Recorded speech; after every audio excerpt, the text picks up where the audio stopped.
जय हिंद दोस्तों, मैं समीर यदुवंशी एक और वीडियो के साथ हाजिर हूँ। ये वीडियो भी है पाकिस्तान का 72 हीरो की सरदार का मतलब सना अमजद का। लेकिन हाँ, उससे पहले वीडियो को लाइक करें, चैनल को सब्सक्राइब जरूर कर लें ताकि ऐसी और वीडियो के लिए मुझे थोड़ी सी मोटिवेशन मिलती रहे। हाँ तो भाई आते हैं, सूपनगा की छोटी बहन 72 हीरो की सरदार निकली है मार्केट में ये पूछने के लिए। क्या पूछने के लिए? अभी जो चंद्रयान 3 ने जो अर्थ की पिक्चर सेंड करी है उस पर बिल बिलाए हुए हैं, आग लगी पड़ी है। तो भाई चलो शुरू करते हैं इनकी जहालतों के पन्ने पलटना और पढ़ते ही नहीं देखते हैं कि कहाँ कहाँ से कितनी जहालतें कहाँ से निकलती हैं, क्योंकि इनके पढ़े लिखे अनपढ़ दोनों एक ही लेवल के हैं। जैसे मिस्टर वो साइंटिस्ट, उनकी दोगलापंथी दिख गई थी, वैसे इसकी भी दिखा दी थी मैंने आप लोगों को, बट आप लोग समझते ही नहीं हो यार। मेरे को उल्टा के बोलते हो अपना कुछ ओरिजिनल करो। अबे इनको नंगा करना ही तो मेरा काम है, हैं? उसमें भी तुम कहते हो किसी ओरिजिनल है भाई, नंगा करना इनको तो करने दो अच्छे से। तो चलो भाई बकचोदी करते बाद में, शुरू करते पहले। आपका नाम? अली हमजा। अली क्या करते हैं? मैं मेडिकल लैब साइंटिस्ट हूँ। माशाल्लाह। अच्छा अली, आपको पता होगा कि इंडिया ने कुछ दिन पहले चंद्रयान 3 के नाम से अपना मून मिशन लॉन्च किया और अब वो चांद के मैदान में दाखिल हो चुका है। उसने पहले चंद्रयान 3 ने चांद की तस्वीरें लेकर भेजी, लेकिन अब चंद्रयान ने ज़मीन की तस्वीरें लेकर भेजी हैं, जिस पर पूरी दुनिया बहुत ज़्यादा सरप्राइज़ हो गई है। क्या कहेंगे, इंडिया तो चांद पर पहुंच गया है, पाकिस्तान साइंस और टेक्नोलॉजी में कहाँ एग्जिस्ट कर रहा है? अच्छा ये लोग कुछ ज़्यादा ही मतलब बढ़ा चढ़ा के नहीं बोलते लोग हैं, ताकि इंडियन पब्लिक ज़्यादा से ज़्यादा इनके अंदर घुस जाए। मैडम नासा का कोई चैनल आएगा उस पर ना पूरी लाइव आती है, पूरा अर्थ का पूरा दिखाता है, रोटेशनल पूरा लाइव चलता है पूरा का पूरा। कभी गौर करा हो तो यूट्यूब पे चैनल हैगा, जाके देख सकती हो, अर्थ वर्थ चांद चून सब। तो हाँ ठीक है, चंद्रयान ने भेजी है फोटो तो उसमें पूरी दुनिया हैरान। अरे हैरान तो जब होती है ना जब पहली बार देखा हो अर्थ को इतने ऊपर से। हाँ तो यार मतलब ये लोग ऐसे पोर्ट्रे करते हैं जैसे कि भाई साहब इंडियन तो जैसे इस चीज़ पे भाई साहब हम लोग टूट पड़ते, ओहो ऐसी तारीफ क्या बात है। कहता है ना कि इंसान को मार से नहीं प्यार से मारो, तो ये वही लोग वही काम करने हैं लोग, और हम लोग समझते नहीं हैं यार। अब देखो भाई साहब लैब साइंटिस्ट, ये दूसरे साइंटिस्ट साहब क्या बोलते हैं, खून वून निकालता है कुछ और ही चेक करता है, तुम कहीं ये तो चेक नहीं करता क्या? ये तो टट्टी है। हम जो है ना वो बहुत पीछे चल रहे हैं टेक्नोलॉजी में। हमारी जो गियर शिफ्ट हुई है ना वो बैकवर्ड हुई हुई है। हमने आगे जाना था, हालांकि हम 90s की दिहाई में ना बहुत आगे थे टेक्नोलॉजी में भी। हमारा जो PIA का स्ट्रक्चर था वो क्या कहते हैं, दुबई वगैरह जो शहजादे होते थे वो आके हमें स्टडी करते थे। लेकिन इंसान जो है ना, हमने जो अपना एजुकेशन सिस्टम है ना उसके अंदर जो है ना बहुत सारी चेंजिंग करने की ज़रूरत है हमें। यार ये कौन सी नॉलेज लेते हैं, कहाँ से पढ़ते हैं कि ये इनको बंदे स्टडी करने आते थे? क्या स्टडी करते हैं तुम्हारा है? स्टडी क्या करते? चोरी का बम, भागी हुई फौज है, 93 सरेंडर, वो स्टडी करते? जैसे कहा था हमारे कनाल सिस्टम को बड़े लोग वो करते थे, मतलब कुछ भी। कोई बात नहीं, हम तो चूतिए हैं। जो चीज तुम्हारे पास है तुमने उसको संरक्षण तो दिया नहीं, तुम लोग ये बकचोदिया करते फिरते हो। तुम्हारे पास आते हैं, अब कोई नहीं आया था तुम्हारे पास, सऊदी दुबई वाले आए थे, बस तुम्हें चूरन खिला दिया गया। तुम आज भी वही किताबें पढ़ते रहते हो, कभी तुमने नेचुरल हिस्ट्री पढ़ी ही नहीं है, बस अपनी किताबें झाँकते रहते हो। अगर इतना होता ना तो तुम्हारा कायदे आजम मोहम्मद अली जिन्ना वो बीड़ी का थूक सिगार जैसा पतला सुकड़ा, उसके ऊपर PhD करके दिखा दो जरा, असली सारी औकात पता लग जाएगी तुम लोगों को उसकी। क्या बात है। सिस्टम है जैसे अब हम स्टूडेंट हैं, ना हमें कोई प्रोटोकॉल है ना कुछ भी नहीं, ऊपर से कोई बहुत ज़्यादा ना हमारे ऊपर ना क्या कहते हैं पाबंदियाँ लगी हुई हैं। मतलब हमें आज़ादाना एक सोच रखने की इजाज़त नहीं है। हम अगर टीचर से भी कोई क्वेश्चन करते हैं तो हमें कोई आज़ादा नहीं। तो हमें ये चाहिए कि जब तक हम अपने यूथ को एक कॉन्फिडेंस नहीं देंगे, और यूथ ही है जो आपको क्या कहते हैं अचीव करके दे सकती है इनोवेशन। हमें चाहिए कि हमें अपने इनोवेशन पे थोड़ा वर्क करना चाहिए, और हमें चाहिए कि हमें अपने एजुकेशन सिस्टम पे ना थोड़ा वर्क करना चाहिए, ताकि हम ना ऐसे यूथ प्रोड्यूस कर सकें जो इनोवेटिव हो। ना कि तुम्हारे पास एजुकेशन सिस्टम है तो सही है, इतना बढ़िया एजुकेशन सिस्टम है ये वाला। Courses, the Pakistan courses, the Pakistan courses. Pay attention. In Pakistan, we have different courses like MBBS, we have CAT, and we have GJEE. MBBS stands for Masters in Bomb Blasting and Strategies. CAT stands for career in Al Qaeda and Taliban, and G stands for JAD entrance exam. और क्या चाहिए तुम्हें? तुम्हारी youth तो है, new new invention करती है, कैसे नॉन मुस्लिम्स को मुस्लिम बनाएं, कैसे उनका रेप करें, कैसे ग्रूमिंग गैंग चलाएं, कैसे कहीं जाके फट जाएं, कैसे किसी नॉन मुस्लिम्स का रेप करें, कैसे अपनी माँ बहनों के ऊपर ही टूट पड़ें। अरे बाप रे, ये तो धोती खोल रहा है। तो है तो सही, ये नई इन्वेंशन तो कर दें, और कहीं तो नहीं होता, बस वहीं दिख रहा है। कैसे हर जगह से गेट आउट पाकिस्तानी का नारा लगवाएं, तो ये तुम्हारी इन्वेंशन ही तो है। कैसे मंदिर से मस्जिद के बाहर से चप्पलें चुरा लें, कैसे बाप बेटा दादा सारे एक लड़की के पीछे लग जाएं। तो ये इन्वेंशन यार, ऐसा जज्बा, ऐसी इन्वेंशन और कहाँ मिलेगी बता दो मुझे। ये सिर्फ तुम्हारे पास है, तुम्हारे पास है, बेल्ट बांध के फट जाओ, और कहीं नहीं है ये। तो इससे ज़्यादा टैलेंट और जज्बा और इन्वेंशन कहाँ चाहिए तुम्हें? इससे ज़्यादा की तो ज़रूरत भी नहीं है तुम्हें भाई साहब। रैट रेस हमें रैट रेस में लगाया हुआ है कि एक ही बस आपने डिग्री करनी है और आपने एक जॉब करनी है, बस 50,000 की जॉब करनी है और आपने बस ये करना है। सर इंडिया यही तो कर रहा है, अपनी आवाम को अच्छी एजुकेशन देने के साथ साथ उन्हें प्रैक्टिकल करना सिखा रहा है, उन्हें एम्पावर कर रहा है। आप देखें साइंस और टेक्नोलॉजी की बुनियाद पर इंडिया आज कहाँ से कहाँ पहुँच गया है। और हम आज देखें, आज भी अगर अल्लाह ना कर इंडिया का चंद्रयान 3 सॉफ्टली लैंड नहीं करता तो हमने मीम्स बनाने में लग जाना, उसको क्रिटिसाइज करने में लग जाना है, और हमने कुछ सीखना नहीं है उससे। तो मैं यही कहना चाहता हूँ कि वो जो है ना, वो अपने एंटरप्रेन्योर जो है ना, उनको एम्पावर करते हैं। वो कहते हैं कि हमें आइडियाज़ ला के दो, हम आपको बैक करेंगे। अरे एंटरप्रेन्योर्स नहीं, एंटरप्रेन्योर्स होता है ढोकड़ू। एंटरप्रेन्योर्स नहीं होता, एंटरप्रेन्योर्स होता है। तेरे से कम पढ़ा लिखा हूँ, लेकिन कम से कम ऐसा स्पेल तो करना आता है मुझे, कम से कम बोलना तो आता है, प्रोनाउंस करना तो आता है। और हम सरदार साहब, हम पता है कहाँ हमारे बच्चे कहाँ मतलब प्रैक्टिकल करते हैं, लैब्स में करते हैं, लैब्स में जाते हैं, वहाँ करते हैं, पीसी पे बैठते हैं। तुम लोग अपनी बहनों के ऊपर ही कर देते हो प्रैक्टिकल, रिप्रोडक्शन सिस्टम तुम वहीं स्टार्ट कर देते हो। फटते कैसे हैं वो दिखा देते हो तुम लोग, हैं फटफटा के। अपने छोटे भाई को फाड़ मारा तुमने, हैं ऐसे करते हो। एंटरप्रेन्योर्स तुम्हें मिलती तो है, नए नए फटने के तरीके, नए नए जहालत के तरीके, तुम्हारी गवर्नमेंट उसको सपोर्ट तो करती है। और क्या चाहिए? नए तरीके से कैसे फटा जाए, नए तरीके से टेररिज्म कैसे फैलाया जाए, नए तरीके से कैसे नॉन मुस्लिम्स को मुस्लिम बनाया जाए, कैसे एक्सट्रीमिज्म में किसी को ब्लास्फेमी के केस में कैसे मारा जाए, थाने से निकाल के मारा जाए, जला के मारा जाए। ये तो है तुम्हारे पास अचीवमेंट है, और क्या चाहिए तुम्हें यार? हैं ऐसे ऐसे एक्सपेरिमेंट भी करते हो तुम लोग, मतलब और क्या चाहिए तुम्हें? प्रैक्टिकल्स करते हो ऐसे ऐसे, जिंदा बंदा फाड़ के उसके अंदर झांकते हो। वैसे भी तो तुम्हें उन चीज़ से कोई पंगा तो लगता नहीं है, क्योंकि बचपन में तुम्हें यही सिखाया जाता है। छोटे बम से ट्राई करते हैं, एक टट्टा फूटा है, फिर ओए है गांड फट गई इसकी, तो ये गान फट गया। तो तुम्हारी गवर्नमेंट उसको बहुत अच्छे से सपोर्ट करती है। तुम उसी राह पे चलो, यहाँ मत भटको। एक जज्बा और एक ही लेके बत्ती बना के डाल लो और घूमो फिर पूरी दुनिया में। पाकिस्तान में जो है ना, वो अगर आप आइडिया की कोई वैल्यू नहीं है।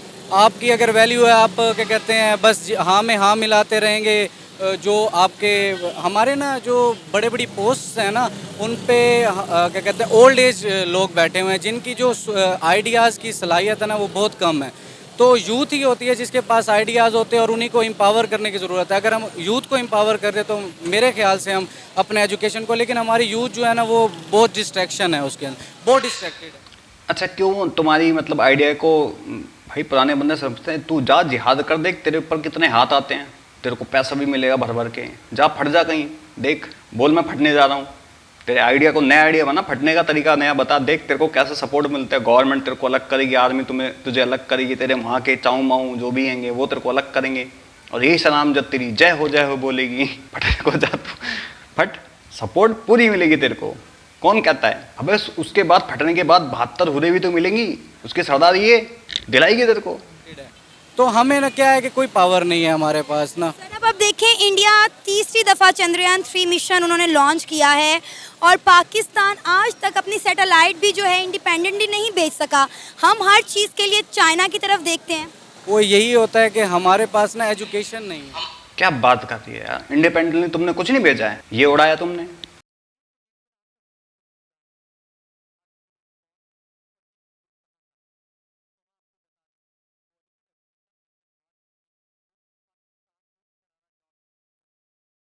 इंडिपेंडेंस उड़ा है तुमने, बंदे उड़ा मारे तुमने। तुम्हारा हमजा यूसुफ पूरा देश उड़ा मार रहा है वो तो बंदा। और क्या चाहिए तुम्हें? तुम्हें फ्रांस से तुम्हें उड़ा दिया गया, तुम्हें टर्की से उड़ा दिया, कब ग्रीस से उड़ाया जा रहा तुम्हें। इंडिपेंडेंट तो हो तुम लोग इसमें, और क्या चाहिए यार तुम्हें, इतना इंडिपेंडेंट से ऊपर और क्या चाहिए तुम्हें। तुम्हें इसमें किसी की कोई जरूरत नहीं पड़ती, तुम्हें हर जगह से लात मार के खुद तुम्हारी वजह से निकल जाते हैं। इंडिपेंडेंट हो तुम लोग, तुम्हारे खिलाफ कोई साजिश नहीं करता, तुम इसमें इंडिपेंडेंट हो, तुम अपने पिछवाड़ पर खुद लात मार लेते हो। और कितनी इंडिपेंडेंस चाहिए तुम्हें। हमारे जो मिनिस्टर्स भी बैठे हुए हैं ना, जो साइंस एंड टेक्नोलॉजी का मिनिस्टर भी है ना, वो भी आप देखेंगे कि तो उसके पास जाली डिग्री होगी। तो वही बात है कि अगर हम कहते हैं ना चांद को यहीं से देख लो, चांद पर जाने की क्या जरूरत है। वो बस उनके लिए ये है कि वो हमें ना वो मज़हब के पीछे लगाया हुआ है कि दुनिया में कुछ नहीं करना, बस आप लगे रहो। तो यही बात है कि अब हमें सोच बदलनी चाहिए, हमें देखना चाहिए कि हमारा जो हमसाया मुल्क है वहाँ पे वो एप्पल स्टोर क्या कहते हैं लॉन्च कर रहा है, और हमारे यहाँ पे एप्पल स्टोर ही नहीं है। मतलब वो मैन्युफैक्चर कर रहे हैं स्टोर, उनके पास गाड़ियाँ हैं, हमारे पास ये क्या है कि हमारे पास जो गाड़ियाँ हैं वो भी इंपोर्ट होके आती हैं ज़्यादातर, मैन्युफैक्चरिंग तो है ही नहीं ना पाकिस्तान में। अबे जाहिलो, पाकिस्तान में कोई अपनी इंडस्ट्री लगा के दूसरे दिन ही तू ही जाएगा, उसके अंदर फट जाएगा, बता क्या करेगा बेचारा वो। तो 72 रुपये खाम में जाएगा, तेरे को बोलेगी जा मैं तेरे को ऊपर मिलूंगी, हैं तू जाके वहाँ फट जाएगा, बेचारा क्या करेगा फिर वो वहाँ जाएगा। कब अक्ल आएगी तुम लोगों को। मजहब के पीछे लगा रखा है, बिल्कुल मजहब के पीछे लगा रखा है, तुम हर चीज़ में घुसा देते हो उसको। मैन्युफैक्चरिंग का मतलब ही यही है कि वो हम जो है ना एजुकेटेड नहीं है, हमें ना किसी चीज़ का शऊर नहीं है, और जो हमें शऊर सिखाता है हम उसको फिर क्या कहते हैं बैक नहीं करते। आपने बात की मजहब की, अक्सर हमारे हमसाए मुल्क से इंडियन से कहते हुए दिखाई देते हैं कि पाकिस्तान को मजहब की वजह से तरक्की हासिल नहीं हो पा रही। हम जब भी कोई नया एक्सपेरिमेंट करना चाहते हैं या कुछ नई इनोवेशन करना चाहते हैं, उस पर मजहब का थप्पा लगाकर कह दिया जाता है भाई ये हराम है। नहीं, इसमें मज़हब का मसला नहीं है, मसला ये है कि हम ना मज़हब को फॉलो ही गलत करते हैं। हम लोग हैं एक्सट्रीमिस्ट, हमें जो बात हम ना सुनी सुनाई बात पे बिलीव करते हैं कि अगर साथ वाले ने कह दिया, किसी मौलाना ने कह दिया हमें कि भाई वो फलाना काफिर है, तो हम बस इसी क्या है कि ना हमारे ना यहाँ पे डिवाइड एंड रूल किया हुआ है, हमें डिवाइड किया हुआ है मज़हब की बेस पे फ़िरके बनाए हुए हैं। उसके अलावा हमें ना क्या कहते हैं शहरों की बेस पे हम डिवाइडेड है। अब हम मुल्तान से हैं तो लाहौर आएंगे तो लाहौर वाले आपको एक्सेप्ट नहीं करेंगे। तो हम जब एक्सेप्टेंस की तरफ जाएंगे ना, तो वही हमें मज़हब जो है ना वो यही सिखाता है हमें कि आप एक्सेप्ट करो। हम सही तरह जब फॉलो ही नहीं करेंगे, हम एक्सट्रीमिस्ट है, एक्सट्रीम लेवल पे जो भी जाता है। अब एक्सट्रीमिज़म जो है ना वो हम असल में हिंदुस्तानी है, देखा जाए तो बाद में पाकिस्तान बना, लेकिन हमारे अंदर ना जो कल्चर है ना वो हिंदुस्तानी है, और हिंदुस्तानी जो है ना वो हिंदू हैं, हिंदुओं के अंदर ना एक्सट्रीमिज़म है।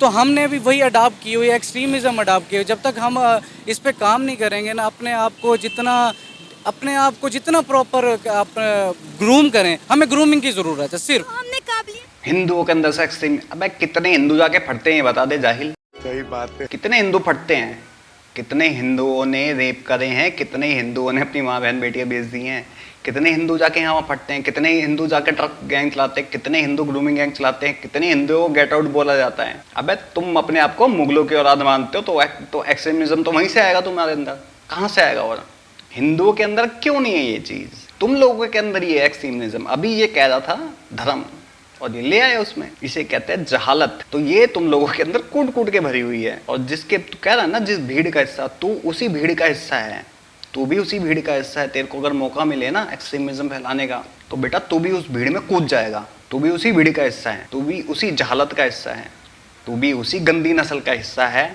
मिक्स वाली। वो 200 हरम में वो एक है, लंबी स्टोरी है, अगर किसी को जानना हो तो वो ना फेस टू फेस के रिजवान अहमद, डॉक्टर रिजवान अहमद, इस पे सुनना, विस्तार पूर्वक बताएंगे कि तू समझ गया।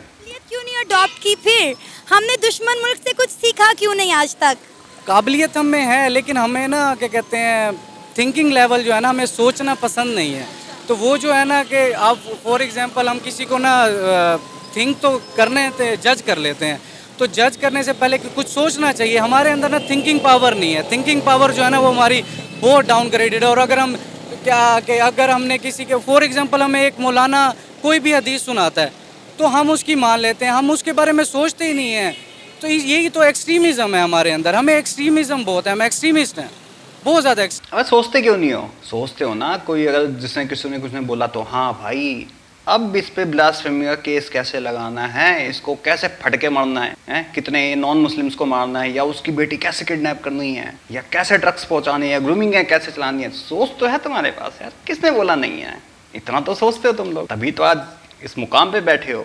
वेल डन मियां साहब के नाजायज औलाद।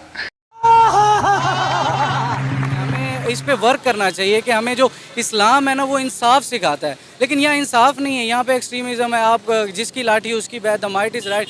वो हज़रत अली ने कहा है कुफर का निज़ाम तो चल सकता है लेकिन जुल्म का नहीं चल सकता, इसलिए यहाँ पे जुल्म है, नाइंसाफ़ी है।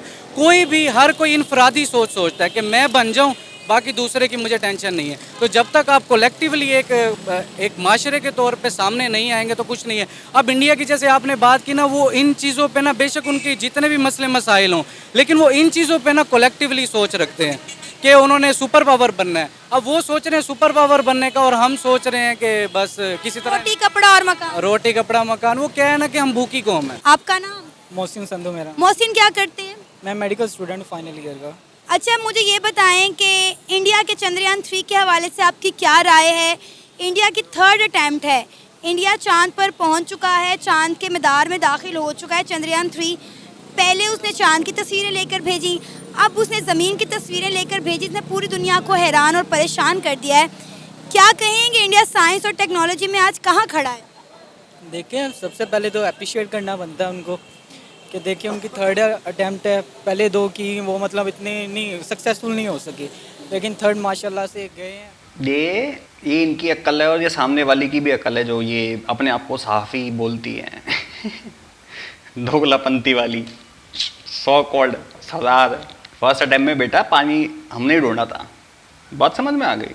दूसरी बार सॉफ्ट लैंडिंग नहीं हो पाई थी, ओके हाँ वो उसको फेल ही माना जाएगा, बट सॉफ्ट लैंडिंग नहीं हो पाई थी। तो थोड़ा पढ़ लिख लिया करो। इसी चीज़ की तो कमी है इनके पास। नहीं, कमी नहीं है, यही चीज़ तो है इनके पास। जो जहालत किसी के पास नहीं होती वो इनके पास पाई जाती है, मतलब नेक्स्ट लेवल की भाई साहब। अब ये 2 मिनट में कहेगा मेरी फूफी जवान कर दो कोई मेडिकल स्टूडेंट है ना, कहेगा मेरे पास एक ऐसा इंजेक्शन है, जैसे पानी से गाड़ी चलाते थे वैसे कहेगा मेरे पास ऐसा इंजेक्शन है, मैं तेरी फूफी जवान कर दूंगा। किसी ने सोची नहीं होगी। माशाल्लाह से गए हैं और हमारे लिहाज से तो इंडिया तो हमसे काफ़ी ऊपर है। हम तो यहाँ पे अभी बैठ के सोच रहे हैं हमारा आगे निगरान वज़ीर आज़म कौन बनना है। ठीक है, वो तो मून पे बैठ के वहाँ से हमारी अर्थ की तस्वीरें ले रहे हैं, हम यहाँ बैठ के ये देख रहे हैं अगले केस में, तोशा खाना के केस में किसने अंदर जाना है। हम तो यही देख रहे हैं, इसके अलावा हमें कुछ नहीं पता। यही चीज़ें हम सोचते रहेंगे फिर तो हमारा मुल्क कभी भी तरक्की नहीं कर सकता किसी भी सेक्टर में। साइंस और टेक्नोलॉजी तो फिर तो बड़ी दूर की बात है। बिल्कुल, देखिए अगर एक मोटिव होता है, ठीक है, हमारे जो सीनियर्स हैं उनका मोटिव है जी पैसा इकट्ठा करना, उन्हें इकट्ठा करके अकाउंट में रखना, खुद बाहर भाग जाना। यहाँ पे स्कूल में जब बच्चा जाता है उसे सही और गलत का हाफ पेरेंट्स बताते हैं, हाफ स्कूल वाले बताते हैं, लेकिन यहाँ पे जब बच्चा बड़ा होता है उसे ये बता रहे हैं कि भाई तूने कारोबार करना और बाहर भाग। अबे तुम अपने बच्चों को घर में भी यही सिखाते हो, हिंदू काफिर इंडिया दुश्मन, स्कूल में भी तुम्हें ये सिखाते हैं, तो बड़े होकर क्या सीखेगा? इंडिया में आके फट जाना है, नॉन मुस्लिम काफिर है तो वहाँ जाके फट जाना है। तुम उनको कन्वर्ट करो, तुम्हें सवाब मिलेगा, 72 हुरें मिलेंगी। तो भाई बच्चा बड़ा होकर तुम में से क्या सीखोगे? बाहर जाओगे, फटोगे, या फिर ग्रूमिंग गैंग चलाओगे, या कन्वर्जन करोगे, या मार दोगे, क्योंकि सवाब का काम है तुम्हारे लिए वो। जब तुम्हारे बचपन से तुम्हारे घरों में ये शिक्षा दी जाती है, मतलब ये एडवांस लेवल की जो तुम्हें मिलती है, ये एडवांस स्टडी मिलती है तुम्हें जो, तो तुम्हारी काबिलियत, तुम्हारा हुनर और ये तुम्हारी अचीवमेंट मिलेगी ना। तो तुम्हें इस अचीवमेंट की बहुत बहुत मुबारक हो, बत्ती बना के इसको डाल के उड़ जाओ। ये किसी दिन ना पेट्रोल छिड़क के पिछवाड़े में आग लगा के उड़ते नजर आएंगे सारे के सारे, देख लेना। हाय रॉकेट बन गया हमारा, पता लग रहा है इमरान खान की जगह शहबाज शरीफ रॉकेट बना घूम रहा है। कहीं किसी दिन ऐसा ना हो कि शहबाज शरीफ के बीच से मिसाइल लगा के उसको उड़ा दें, इसलिए तू कुछ तो उड़ा नहीं पाया, हम तेरे को उड़ाते हैं।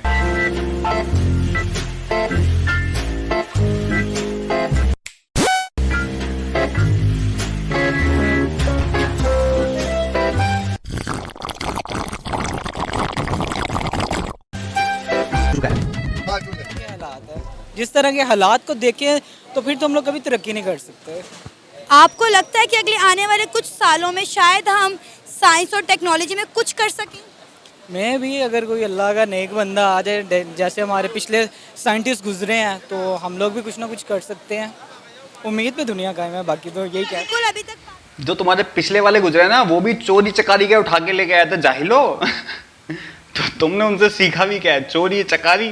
पिछले वाले साइंटिस्ट वो भी चोर थे, ये बड़ी अच्छी बात कही आप। वो भी चुरा के लेके आए थे। और वो चोरी कर कुरा के उसने तुम्हें एटमी पावर बनाया और तुमने उसके साथ क्या कर दिया। यार सच में पाकिस्तान एक कार्टून मुल्क है जिसको सिर्फ देख के हंसी आती है। उम्मीद पर और दुआओं पर ही टिका हुआ है, वरना हमारे सियासतदान तो कब के इसको बेचकर खा चुके होते।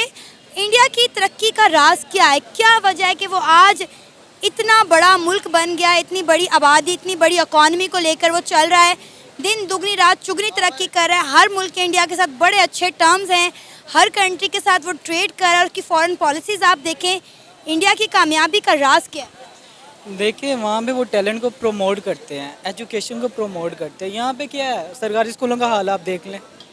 जो जितने हमारे मिनिस्टर्स हैं, इन लोगों ने अपने प्राइवेट सेक्टर बनाए हैं, यूनिवर्सिटियाँ, कॉलेज, स्कूल वगैरह में, वो उन्हें रन कर रहे हैं, बिजनेस बनाया हुआ है।